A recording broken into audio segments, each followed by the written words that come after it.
think that's. Thanks, Thomas. Plenty of character shown by team going down to 10 and 9 men. What did you think of that? Also, the 2 red cards. I think overall it was a good performance tonight.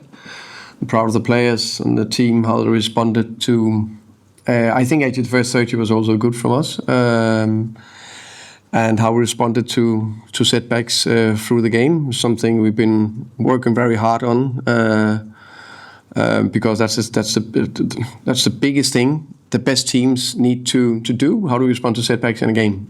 Because the best teams, they deal with that and move on and keep going, stick to the plan. We've talked about before, structure and everything. And today I think we did that excellent. I think there was great personality and character in the team. Get the first red, which I've seen being given before.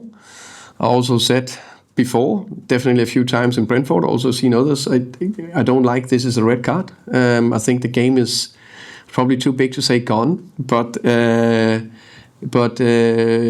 me it's not reckless. It's not that it's come with exceptional force.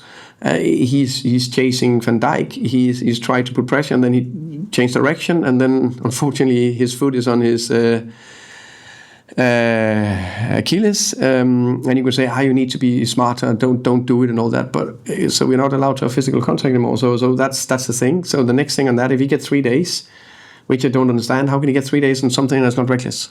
That's absolutely wrong, and we probably can't appeal in. Okay, so that was excellent, responded excellent to that. Then second one was the 1-0 goal. Okay, we kept going. And then I think the second goal is a mistake from the ref. I think there's 2 hands in the back, clear 2 hands back. I don't understand it. How you can do that.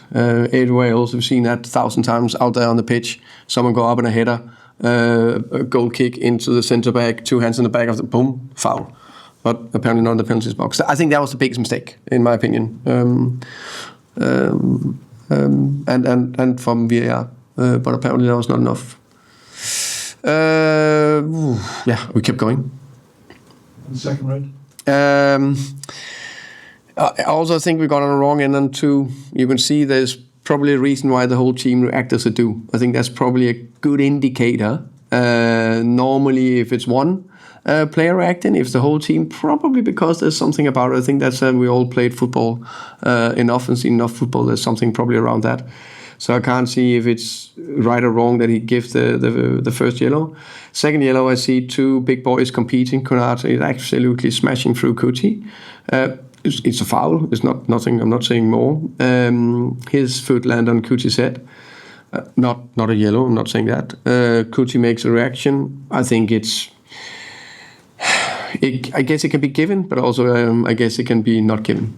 I know it's an emotional game, but does your captain have to kind of control his emotions when you're chasing that equaliser? I think any player needs to control their emotions and be cool-headed. It's not only because you're a captain, then you need to be exceptionally cool-headed. That's also always good, of course. We're talking about a very passionate player that's been very good for this club and team in many years.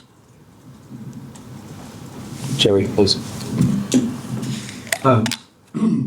It certainly got the crowd back on board as well, didn't it? The commitment shown by the team, but also that sort of adversity. Is it sometimes it takes a little bit of that to get the crowd sort of really behind you and really pumped up?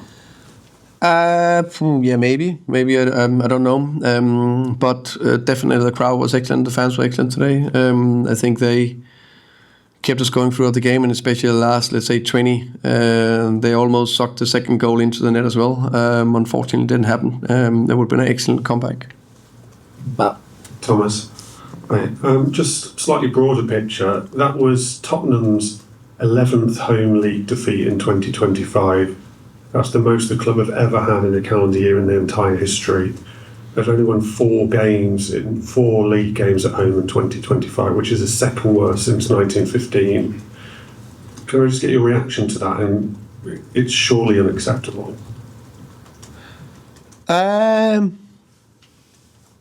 I think it's fair to say, as I said from the beginning, that it's so important that we do everything we can to make our home a fortress. And to make that home a fortress, we need more performances like we did today. Today there was a few bits that didn't go our way. I think also a a great effort for Kolomouani. If that goes in 1-1, a little bit of margin there, then probably don't concede the 2-0. Then it's not a goal I need to discuss, and so all those things you need a little bit going your way. I think stats you can spin either way. Overall, we as a club need to make a home that is very difficult to come to. George, Jerry, if you can pass on to George. Thomas, you just spoke about Xavi missing the next 3 games. I mean, how sort of disappointed are you for him? Because he'll feel like he's let the team down tonight. But Arnie Slot was saying that he's seen them not given this season against Liverpool. Sorry again, sorry. How sort of disappointed are you for Xavi? Because not only will he feel like he's let the team down today, he's now going to miss the next 3 games and a really busy period. You said something in the end? Arnie Slot said he's seen that decision against Liverpool a few times this season, not always be a red card for that. That's why probably it's good, Anna, and I at least agree on that one. So yeah, that's of course disappointing. I think it's I think it's harsh to say, because if it was intentional or a very stupid tackle, which I don't think it is, then it's one thing. So I just think it's too harsh that a tackle like that can be 3 days. And how much you're going to miss him now over this busy festive period in big talk? Yeah, of course, this 1 game, okay, that's one thing, but 3 games, of course, is too much. Okay, thank you very much. Thank you, guys.